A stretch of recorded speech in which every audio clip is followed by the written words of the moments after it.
Que faire si mon ex me parle de la rupture amoureuse? Alors, vous savez, si vous me suivez, que parler de la rupture amoureuse, c'est bien souvent une erreur.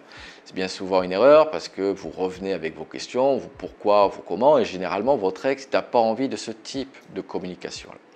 Il arrive parfois, par contre, que dans vos reconquêtes amoureuses, c'est votre ex qui revient inlassablement sur la séparation, inlassablement sur les causes de la rupture amoureuse. Et dans ce cadre-là, vous ne savez pas que faire et vous avez souvent tendance à vous justifier, à négocier, à promettre. Et ça, tout ça, en tout cas, ce sont des erreurs.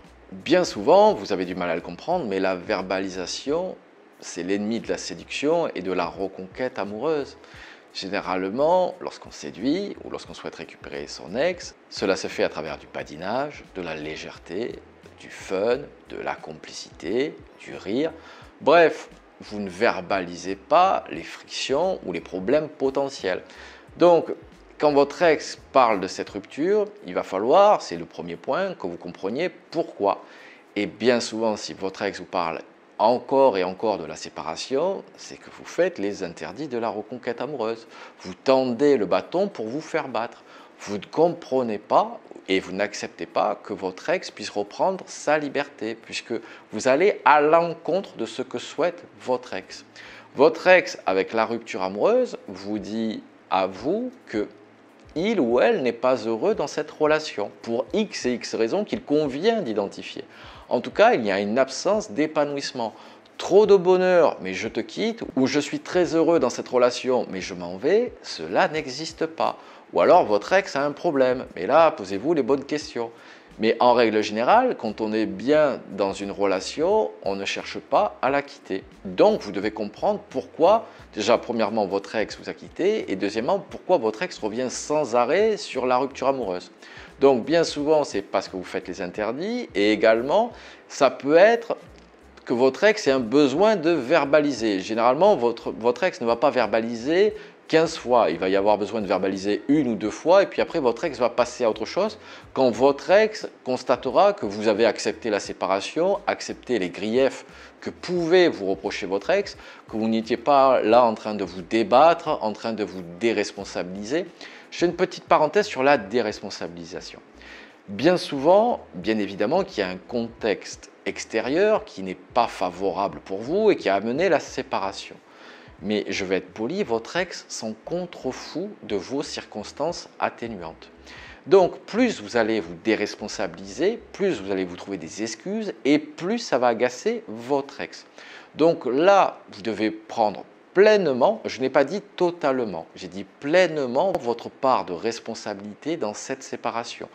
Les choses, les griefs que votre ex vous reproche et que vous jugez dignes, acceptables. Et donc ça, vous devez pleinement l'accepter et non pas vous trouver des excuses, non pas promettre et non pas négocier. Et enfin, une autre raison potentielle qui peut pousser votre ex à verbaliser, c'est que votre ex veut vous tester. Votre ex veut savoir votre jeu. Comme bien souvent, vous n'avez pas votre contrôle émotionnel, comme bien souvent, vous n'êtes pas trop joueur, lorsque votre ex vous dit « Ah, mais tous les deux, c'était impossible », vous allez encore une fois négocier, promettre, lui dire « Mais non, mais pas du tout, mais moi je t'aime toujours », etc. Vous allez en quelque sorte dévoiler votre jeu. Votre ex peut prêcher le faux pour avoir le vrai. Et vous, comme vous tombez dans le panneau, eh bien, votre ex, c'est les cartes que vous avez. C'est que votre seul projet dans la vie, c'est de la reconquête amoureuse, que votre seul projet, c'est de récupérer votre ex. Et tout cela ne fonctionne pas.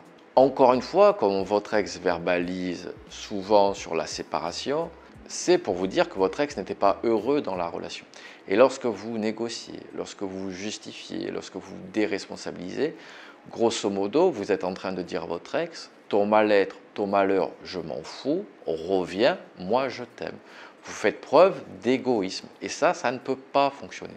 Ça montre d'une part une certaine immaturité émotionnelle de faire ça, en tout cas de le faire sur une certaine période, et en plus, ça montre à votre ex que vous ne le ou la comprenez pas, que vous ne comprenez pas le malheur. C'est pour ça que vous devez accepter pleinement votre part de responsabilité dans cette séparation. Et donc maintenant, que faire si votre ex justement, on vous parle souvent de la rupture. Au lieu de se débattre, au lieu de se justifier, il y a quelque chose qui est très efficace. C'est aller dans le sens de votre ex en utilisant l'autodérision, en utilisant l'exagération. C'est vrai, comment tu as fait pour me supporter? Oh, c'est vrai que j'étais si chiant quand même. Tu aurais dû me mettre une fessée, une claque. Vous utilisez le mot que vous souhaitez, mais vous allez faire preuve d'autodérision.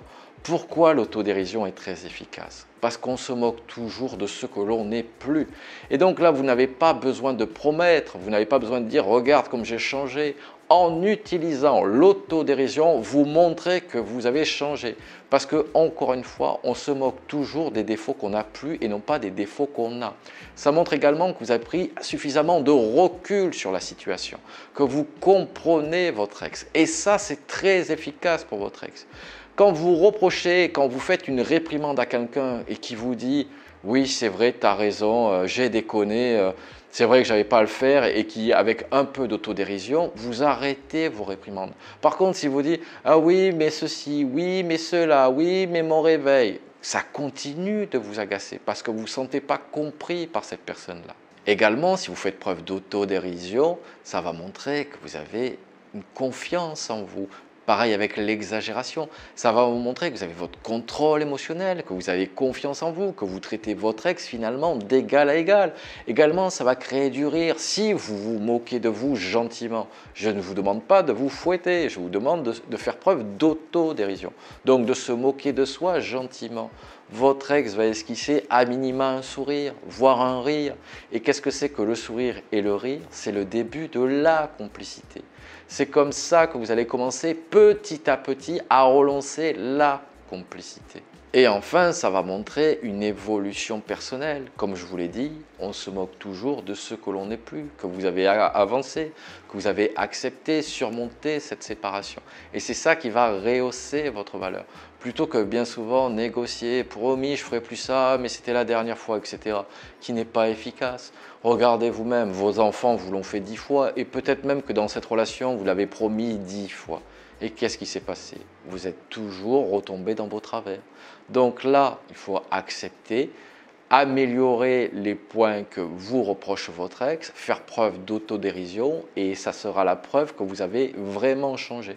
Parce que dire « j'ai changé, je te promets », ça ne vaut pas un copec. Par contre, faire preuve d'autodérision, ça va montrer réellement que vous avez changé sans même vous mettre en demande, sans même avoir à dire « regarde comme j'ai changé ». Allez messieurs, dames, je compte sur vous pour mettre ça en place. Si vous avez besoin, n'hésitez pas à prendre une séance coaching, le lien est dans la description. Abonnez-vous à ma chaîne pour recevoir toutes mes vidéos et je vous dis à très bientôt avec James D.